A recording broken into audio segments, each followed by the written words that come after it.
ऐसा क्यों? हँस-हँस के बात करना अच्छा नहीं लगता किसी को? खुश दिखना दूसरे को सुहाता नहीं?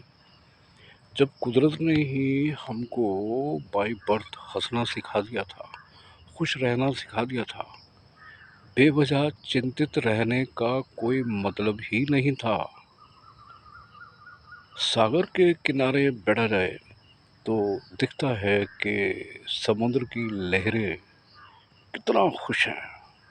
उनकी खुशियों का ठिकाना कोई मापने वाला, कोई मेज़र करने वाला अभी तक मिला नहीं मुझे। सितारों की खुशियों को मेज़र करने के लिए कोई नहीं मिला मेरे को। कितने खुश हैं सितारे। चाँद को देखो, पेड़ों को देखो, शांत भी हैं, खुश भी हैं। मगर ऐसा क्या हो गया कि एक आदमी पैदा होने से लास्ट डे तक ना खुशियों को ढो के, दुखों को ढो के,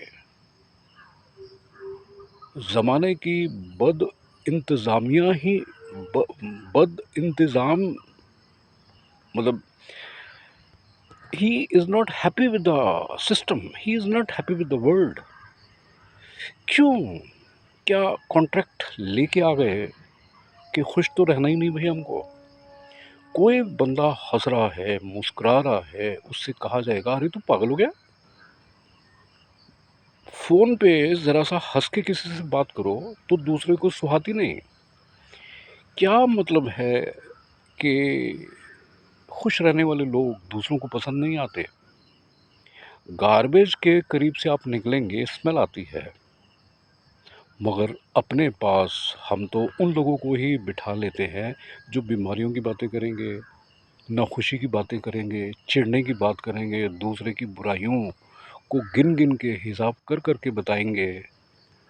दूसरे क्या हैं, किस तरह के हैं, कैसे व्यवहार करते हैं, कैसे शान-ओ-शौकत से बड़े मज़े में रह रहे हैं, दूसरों के ठाठ पसंद नहीं आ रहे।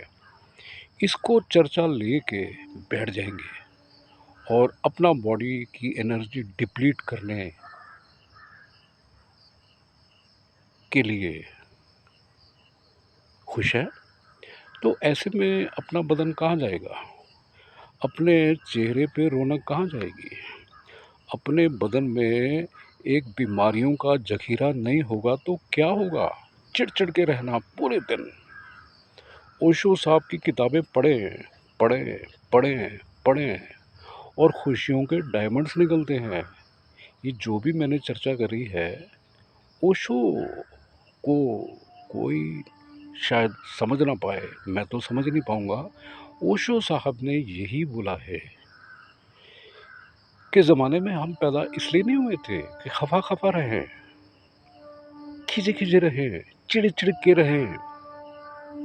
मेरे को सब्सक्राइब कर दें।